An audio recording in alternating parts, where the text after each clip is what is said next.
All right, so we're here today to celebrate Natalie Diggs, who graduated Redlands High School in 1935 and then finished her college degree at the University of Redlands in 1969. We're right here in the browsing room at the University of Redlands with Denise Diggs and Richard Allen Diggs, two of Natalie Diggs' three children, both of whom have dug pretty deep into their family history and are here to share some stories of their mother with us here today. So maybe we can just start with how your family ended up moving to Redlands and living in Redlands. Okay, since I'm older than her, it may be more fresh in my mind. It really started when my grandparents lived in Imperial Valley, and my grandfather was a farmer, and my grandmother had 9 children total. 10 actually, one passed away, but 9 that lived. 10 that lived? 10 that lived, and 1 that died would have been 11. She's the mathematician. Oh. Anyway, so my grandmother had raised all the other children in Imperial Valley with the exception of the 3 littlest ones. My uncle, Van, my mother, 4 children. Uncle Van, my mother, my Aunt Bessie, and my Aunt Helen. And at some point she decided that living in the valley was not going to be socially beneficial to those children and decided to move to Redlands. How that came about, we discussed a little bit today, that there were people from Redlands that came and went from the valley area, and perhaps she found out from them about Redlands, because I don't know that she knew anything about Redlands. And so she took the 4 children and moved to Redlands. And they were raised, my mother and her siblings were raised here in Redlands till they all graduated and moved on in their lives. Now my younger sister can tell you a little bit more about my grandfather, who apparently didn't come on the first wave of family coming up to Redlands. Well, what my mother told me was, like my brother says, that my grandmother thought the life in Imperial was a really hard life, and she wanted something more for her children. So she left and came here. My grandfather stayed there with the older children, and they were separated for 10 years by distance. But my grandfather would come and visit back and forth, and the older children would come when school was out and help my grandmother with the 4 youngest children. And then after 10 years, my mother told me that she said Papa finally sold the ranch and farm and came up to stay, and we all lived together again. And I said, what changed his mind? And she said that Mama wasn't coming back. So he said, I guess I better go, because she's made up her mind she's not coming back here. So they were rejoined in Redlands, and that was it. My mother grew up there. So yeah. Did your mom tell you any stories about kind of her life in Redlands back in the 30s? She talked to me about my grandmother went to a church called the Gospel Hall, which was a church run by people that were Dutch. And I was surprised because I assumed my grandparents went to Baptist churches. And my mother said, no, Mama never went to a black church. She always went to the Gospel Hall. And Grandpa, or Papa, she would say, he went to a Baptist church for a while. We visited at a Baptist church sometimes, but we consistently went to Gospel Hall, which was not far from where we lived. And then at some point, she said Papa joined that church, and we were all members of the Gospel Hall, which I believe years ago, well, not believe, but I know for a fact, years ago, probably in the 90s, my mom and I drove over here to Redlands to see the house she grew up in, and I believe the Gospel Hall was right around the corner. It's a little clapboard white church. Looks like something out of the early 20th century, late 1800s or something.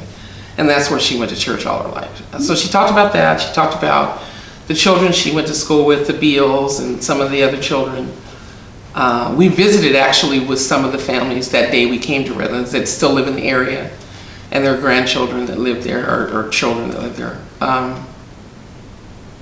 We even went by the elementary school she went to, which is of course much larger than it was when she went to school there. It's expanded over 3 or 4 blocks now, but and high school as well. Redlands High School was just 1 campus. I think it's 2 now. So she talked about that and going to the store. And I was gonna say, I remember her talking about working in Redlands, and I don't know if she was in college or she was in high school. I do remember something about her work. But she worked as a housekeeper. She was a babysitter, actually. The one I remember was she said she worked for some lady that was really mean and she hated every minute she was there. She did, but she was a babysitter. Her and her older sister. Yeah, her and her older sister worked as domestics. And her older sister, I don't remember which sister it was the housekeeper, and my mother was charged with the two children, taking care of the children, because she was only about 12. So she was charged, and she did hate it. She said she never liked it. She knew she didn't want to be a domestic. She told me they were there, because I thought it was strange that a 12-year-old would be away from home and only come home one day a week, but that was how it was.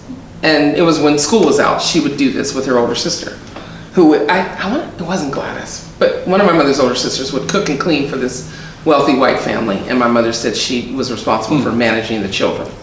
They had a 4-year-old and a 6-year-old, and she said, and I was supposed to keep them. If she was a good cook, it was Maya Gladys. It wasn't Gladys, because Gladys was already gone, so it must have been. I think it was Ruth. I was just going to say, I think it was my Aunt Ruth. Yeah, but she did not like it, and she said, I knew that I did not want that for my life. That's understatement. She hated it.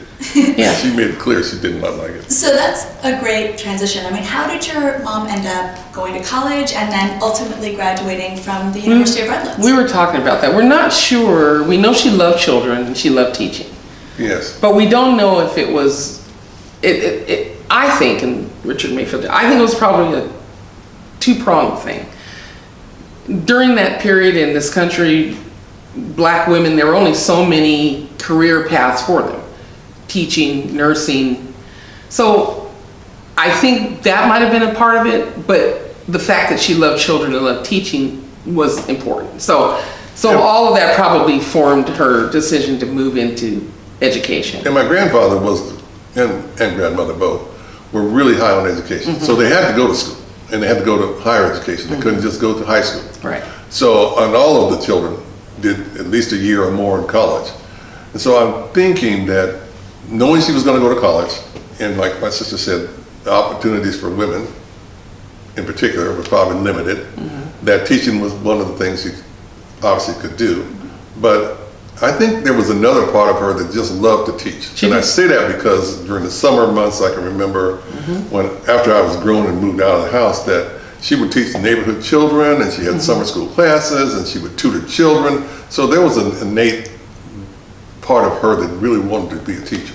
It was important to her to be, she used to say this to me, it was important to her to help children discover the world, whatever that meant. And Richard's right, she would tutor my friends in the summer that had trouble in math, our nieces and nephews, she tutored them. I had friends that I worked with that had children struggling, 2 of my girlfriends actually, that I worked with for the sheriff's department, just happened to be visiting with me at my mother's one day and talking about their children struggling, and my mother offered to tutor their children. And they said, well, Mrs. Diggs will pay you. She said, you don't have to pay me. Just bring them and I'll do it. So she did like teaching very much. It was very important to her.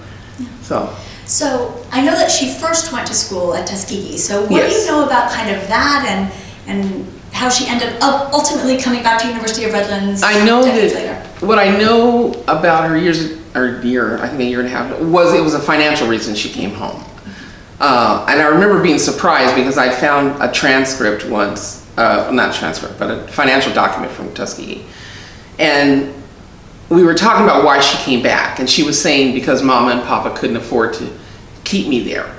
And you had to work at Tuskegee to be a student. You couldn't just go to school. You had to have a job, and she did.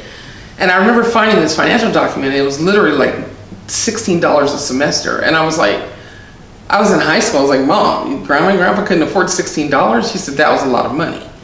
In 1936, 37, that was a tremendous amount of money. People bought cars for $25, so $30. It's all relative. You know, I didn't get it. I'm like, they couldn't keep you at school.